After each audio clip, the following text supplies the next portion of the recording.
Bueno, bienvenidos a la mentoría de predicción de ausentismo de pacientes en una institución de salud, a cargo del mentor Nahuel Almeida. Participamos 3 integrantes, Emanuel Januzzi, Lucas Lascano y Cristian Salgado. Vamos en la agenda del día, vamos a hablar una pequeña introducción al problema, descripción del dataset, hitos de la mentoría, análisis y visualizaciones, limpieza y curación, introducción al aprendizaje automático, aprendizaje supervisado, próximos pasos y conclusiones. La descripción del problema. Los datos son de una institución de salud de la ciudad de Córdoba, cuenta con 3 millones de registros. La problemática es el ausentismo de los pacientes. ¿Qué genera? Estudiar esto genera grandes pérdidas económicas en la institución, ya que los turnos asignados que no se efectivizan suponen una distribución ineficiente de recursos. ¿Qué buscaremos? Identificar variables que conllevan el ausentismo, construir modelos que permitan predecir la probabilidad de que los turnos no sean atendidos. ¿Y qué se le entrega a la institución? ¿O qué podría hacer? Podría implementar medidas específicas para intentar reducir la tasa de ausentismo. La descripción del dataset o de los datasets, partimos con 3 datasets, un dataset de turno, que el dataset forma parte de la base de datos de la institución médica, contiene información referida a los turnos correspondientes a consultas y prácticas médicas que se realizan en cada uno de los centros de atención. Descripción del dataset de información de pacientes. Este dataset contiene información específica de los pacientes que utilizan cada turno. Y descripción del dataset de condiciones meteorológicas. El dataset contiene información meteorológica por día para el periodo correspondiente al análisis obtenidos de una página web. Podemos ver los campos que contiene cada dataset. Partimos de 2 años 2018 y año 2019. Hitos de la mentoría, vamos a comentar un poquito rápido cuáles fueron los hitos o las fechas a presentar y cómo fue el transcurso del proyecto. Tuvimos una presentación de la problemática muy clara y muy concisa de lo que se buscaba, un análisis exploratorio de las variables usando estadística descriptiva, correlaciones de las variables sobre todo, y correlación siempre con la variable target. Limpieza y curación de los datasets. Ampliamos los datos a estudiar y los datasets, unificamos los reportes, hicimos test de integridad, curación y creación de campos nuevos. En introducción al aprendizaje automático, hicimos modelos sencillos de clasificación para intentar predecir el ausentismo en los turnos y experimentando con modelos lineales y árboles de decisión. En aprendizaje supervisado, profundizamos estos modelos desarrollados, modelos de ensamble, ajuste de hiperparámetros, hicimos feature important y feature engineering. Y en aprendizaje no supervisado, embedding y clusterización. La siguiente etapa de la mentoría que hicimos fue la de análisis y visualización, donde primero lo que vamos a mostrar es cuál fue el proceso de trabajo que hicimos en esta entrega. Lo primero que tenemos es la identificación de distintos datasets. Como habíamos dicho antes, teníamos 3 datasets. Teníamos un dataset de turnos, un dataset de los datos de pacientes y un dataset de los datos de clima. Para todos estos casos teníamos 2 años, 2018 y 2019.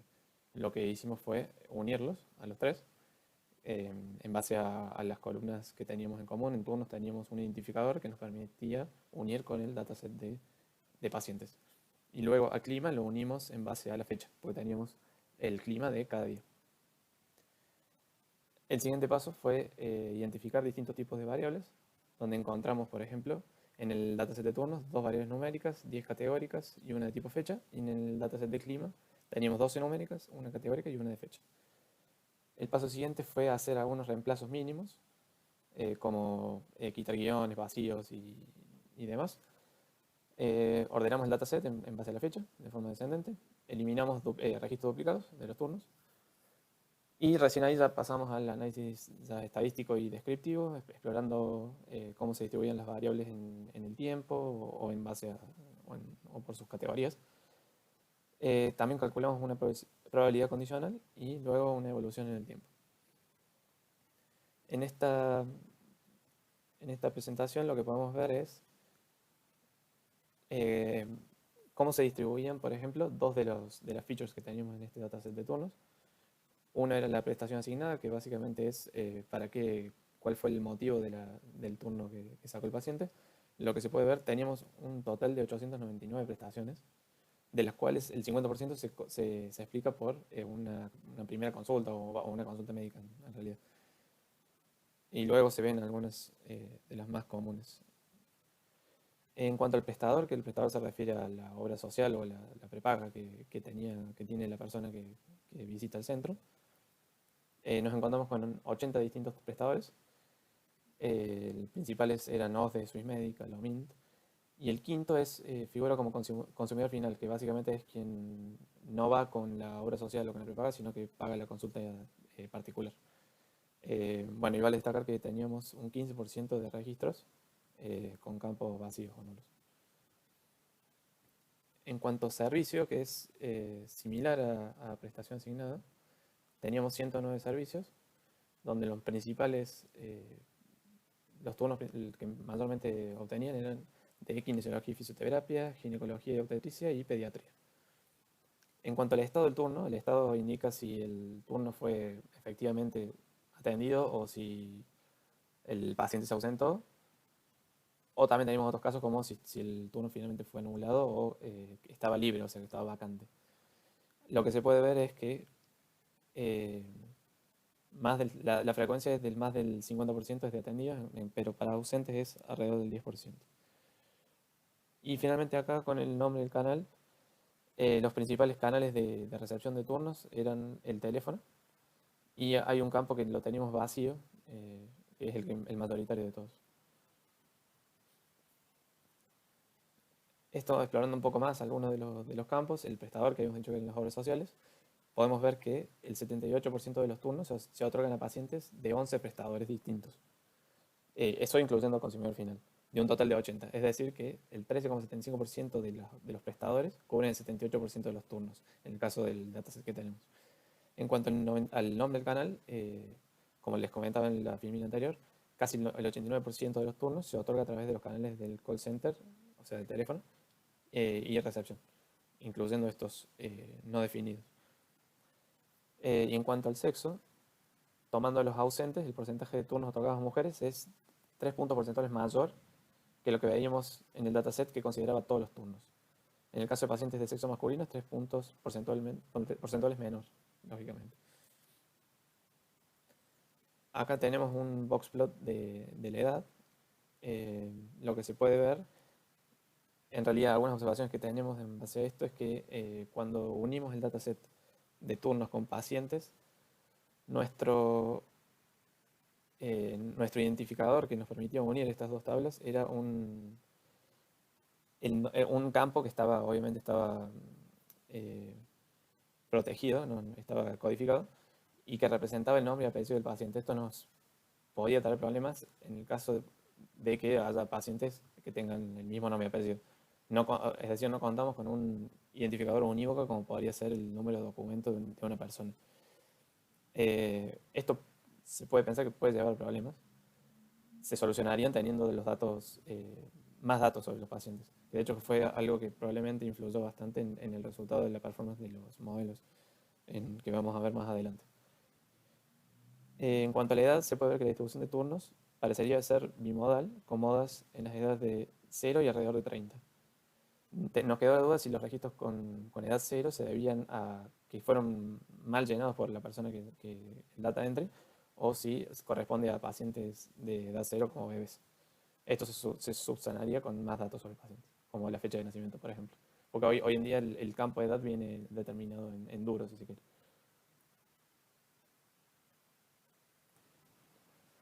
Respecto al campo de servicio, lo que vemos es que el 70% de los turnos son otorgados para 15 servicios diferentes, es decir, un 13,76% de los servicios abarcan el 70%. Y en cuanto a la prestación asignada, cerca del 53% de los turnos se otorgan solo para la prestación consulta médica. Y luego acá mostramos algunos gráficos de cómo se distribuían los turnos en el tiempo. En este caso estamos viendo en cada uno de los meses el cuadrante de izquierda arriba vemos los efectivamente atendidos, a la derecha están los ausentes y debajo está el ratio de ausentes sobre los pedidos. Perdón, el gráfico de arriba a la izquierda no es de los atendidos, sino de los totales. En el gráfico inferior derecho se ve el porcentaje de ausentismo en base al mes y al centro de atención. Acá se puede ver lo mismo, pero por día de semana, por día del mes, y aquí por los horarios. Acá, como curiosidad, se ve que la mayor demanda de turno se da entre las 9 y las 10 de la mañana y entre las 15 y 17. Hola, soy Emanuel Genuzzi.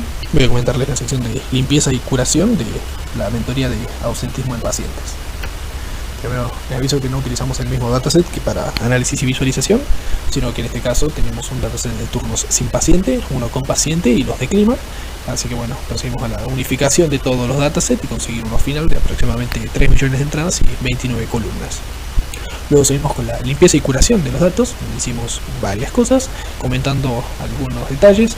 Realizamos reemplazos, por ejemplo, cuando estaba escrito Córdoba con acento, todo en mayúscula o abreviado, reemplazarlo todo por la misma palabra Córdoba.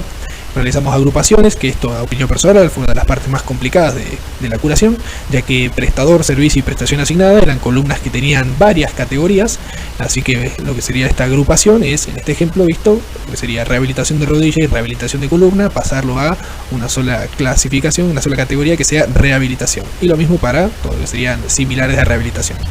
Luego realizamos despersonalización de las columnas de historia clínica y recursos, ya que son columnas que podrían ser sensibles.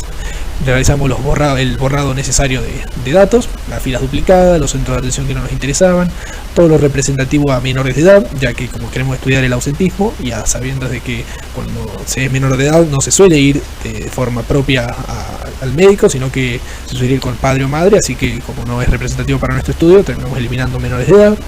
Entradas mal realizadas, por ejemplo, historias clínicas con edades distintas, turnos en domingo. Terminamos eliminando la localidad y provincia, ya que aunque habíamos hecho el reemplazo necesario, nos dimos cuenta de que cerca del 65% de sus entradas eran no definidas, así que no era de ayuda para nuestros datos. Creamos nuevos campos, como por ejemplo día semanal, lluvia, temperatura, si es particular o es consulta, entre otras. Y al final terminamos con un dataset de aproximadamente 1 millón de datos y 32 columnas. Acá teniendo un vistazo sobre los campos creados de temperatura, en este caso con categorías de muy frío, frío, templado, caluroso, muy caluroso, y bueno, haciendo el estudio del ausentismo en cada una de estas categorías, que el ausentismo se define como el cociente entre atendido y ausentes. Vemos de que no hay al final, como se podría pensar de antemano, una gran representación de cada categoría respecto al ausentismo. Lo mismo ocurre para la columna lluvia creada, con categoría nula, débil, moderada, fuerte, muy fuerte, torrencial o indefinida, que nuevamente no se presenta gran ausentismo a ninguna de ellas respecto al resto. Ahora paso a comentarles la sección de aprendizaje automático. Primero debimos realizar un preprocesado de los datos, ya que no se podía trabajar con los datos en forma categórica, así que realizamos el binarizado de las columnas posibles, como por ejemplo sexo, si es sobre turno, y en sí la de ausente, que va a ser nuestra variable objetivo. Realizamos hot encoding a las variables categóricas, en este caso de 21 columnas pasamos a 114, a realizar hot encoding a 14 de ellas, y a las columnas numéricas realizamos escalado, ya sea estándar scalar y min-max. Las guardamos todas en un mismo dataset, ya que queríamos luego realizar aprendizaje automático, viendo la diferencia que se puede producir utilizando cada uno de estos dos métodos de escalado. Así que, bueno, luego dividimos el dataset en conjunto de entrenamiento y evaluación, siendo el de evaluación un 20% del dataset. Se puede apreciar en el gráfico el gran desbalance que hay entre atendidos y ausentes en el dataset completo, que bueno, este desbalance va a generar luego un gran impacto en los resultados. Realizamos varios modelos, en este caso sin hiperparámetros tuneados, en este caso de árboles y de regresión, obteniendo los siguientes resultados como se pueden ver en las tablas para el entrenamiento sin escalar, escalado estándar y escalado min-max. En este caso usamos árboles de decisión, regresión logística, perceptron, entre otros. Al luego ver la evaluación, vemos de que aunque antes teníamos bastante accuracy, el balance accuracy disminuyó de forma drástica, que bueno, esto representa un sobrefiteo en el set de entrenamiento, ya que de vuelta en el set de evaluación se puede ver cómo decae drásticamente. En este caso, a nuestro criterio, el mejor modelo hallado es el Gaussian Weight Based, ya que buscamos tener el mejor recall posible. Viendo la importancia de los features, según el modelo de Random Forest, vemos de que la edad, la diferencia en días, la temperatura media y la precisión en milímetros son los 4 features más importantes, de nuevo, para la clasificación, para el modelo de clasificación Random Forest. Ahora, utilizando distintos modelos, variando los hiperparámetros, realizando de nuevo estudios sin escalar, con escalado estándar y con min-max scaler, hicimos búsqueda de hiperparámetros tuneados para intentar mejorar el recall y el recall weighted, ya que debido a este desbalance necesitábamos que sea lo más balanceado posible el recall. Así que bueno, entrenamos 4 modelos distintos para cada uno de estos escalados.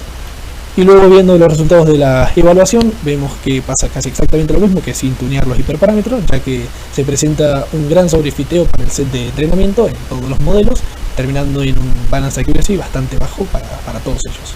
Acá se muestra un ejemplo de un mapa de calor de la clasificación de un árbol de decisión utilizando el modelo estandarizado escalado estándar. Para estos resultados interpretamos que se puede seguir haciendo feature engineering para mejorar la performance. Descartar las variables que no llevan al cálculo de la predicción podría ser muy importante. Y bueno, un dato es que antes de correr los modelos esperábamos mejores resultados y como ya vimos recién, nos encontramos con poco porcentaje de recall en estos resultados.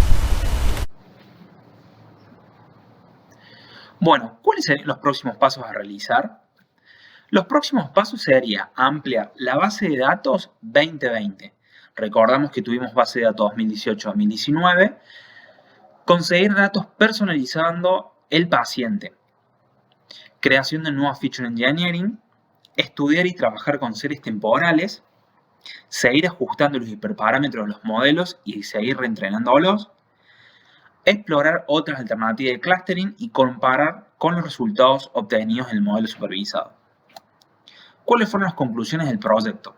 Bueno, la dinámica del trabajo fue muy cercana a la realidad, una problemática súper interesante y el planteo fue muy claro. Desde el inicio, qué se quería fue muy claro.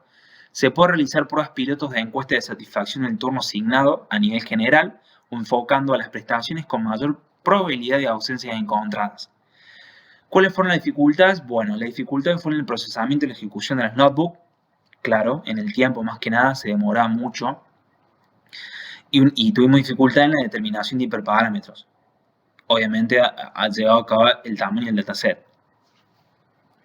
Bueno, eso fue todo. Esperamos que les haya gustado la problemática, los datos y el tema en sí. La verdad estamos muy agradecidos de haber compartido este proceso tanto con el mentor como con nuestros compañeros. Y fue una linda experiencia. Muchas gracias.